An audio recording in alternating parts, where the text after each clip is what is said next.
मुनिया अभी 10 साल की थी और उसके माता पिता गुजर गए थे।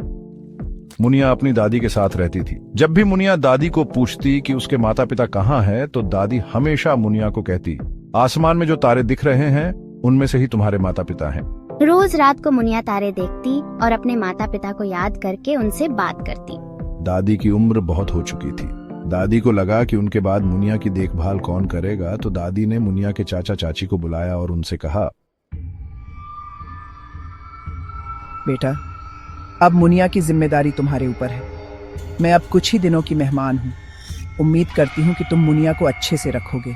हाँ माँ, हम मुनिया को अच्छे से रखेंगे। और दादी मुनिया को उसके चाचा चाची के साथ भेज देती है। अब मुनिया चाचा चाची के घर चली जाती है। अब चाची उससे बहुत काम कराती है और उसको कहती है, अगर तूने अपने चाचा को कुछ भी बोला तो कल से तुझे और भी ज्यादा काम करना पड़ेगा।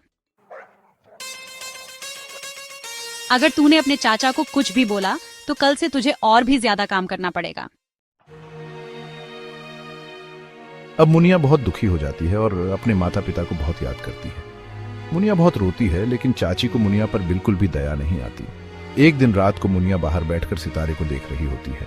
उस दिन आसमान में एक ही सितारा होता है और जब मुनिया उस सितारे को देखती है तो मुनिया को लगता है जैसे उस सितारे से मुनिया की माँ बात कर रही है। और अचानक वह सितारा जमीन पर आ जाता है और उसकी माँ का रूप ले लेता है। हाँ बेटा, मैं S1। माँ आप यहाँ कैसे आई माँ?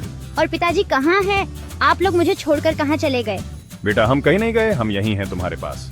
अब मैं आपको कहीं नहीं जाने दूंगी। आप मेरे ही पास रहोगी। नहीं बेटा, मैं तुम्हारे पास नहीं रह सकती, लेकिन मैं तुमको ये सितारा देकर जा रही हूँ। यह तुम्हारी हमेशा रक्षा करेगा। और इतना बोलकर मुनिया की माँ वापस आसमान में सितारा बन जाती है। मुनिया बहुत रोती है और रोते रोते बाहर ही सो जाती है। जब सुबह उसकी नींद खुलती है तो उसके हाथ में सितारा होता है।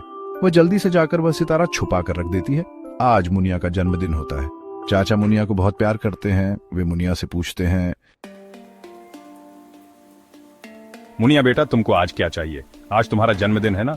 हाँ चाचा, लेकिन मुझे कुछ नहीं चाहिए। लेकिन चाचा नहीं मानते और मुनिया को बाजार लेकर जाते हैं। उसे नए कपड़े और मिठाई दिलाते हैं। मुनिया बहुत खुश होती है, उसे बहुत अच्छा लगता है। लेकिन मुनिया की चाची को यह सब बिल्कुल अच्छा नहीं लगता। जब मुनिया घर आती है तो चाची उस पर बहुत चिल्लाती है और उससे बहुत सारा काम करवाती है।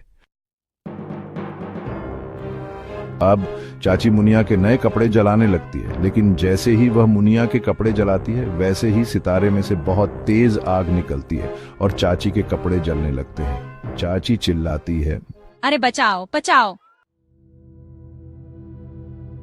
मुनिया आकर देखती है तो चाची के कपड़ों में आग लगी होती है। मुनिया जल्दी से पानी लेकर आती है और आग बुझती है और चाची की बहुत सेवा करती है।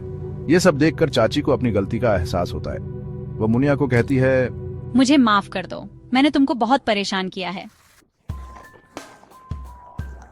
और मुनिया को अपने गले लगा लेती है। मुनिया को समझ आता है कि यह सब सितारे ने किया है। मुनिया रात को सितारे से कहती है कि मुझे माँ से मिलना है। इतना कहते ही मुनिया की माँ मुनिया के सामने आ जाती है। क्या हुआ बेटा? माँ, आप ये सितारा ले जाइए। आज इसकी वजह से चाची को अपनी गलती का एहसास हो गया है।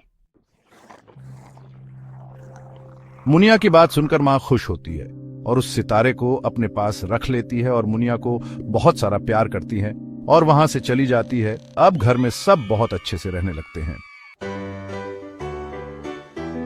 मोरल ऑफ दी स्टोरी, जैसा मुनिया की चाची करती है ऐसा किसी के साथ नहीं करना चाहिए, क्योंकि बुरे कर्मों का फल बुरा ही होता है, जैसा चाची के साथ हुआ।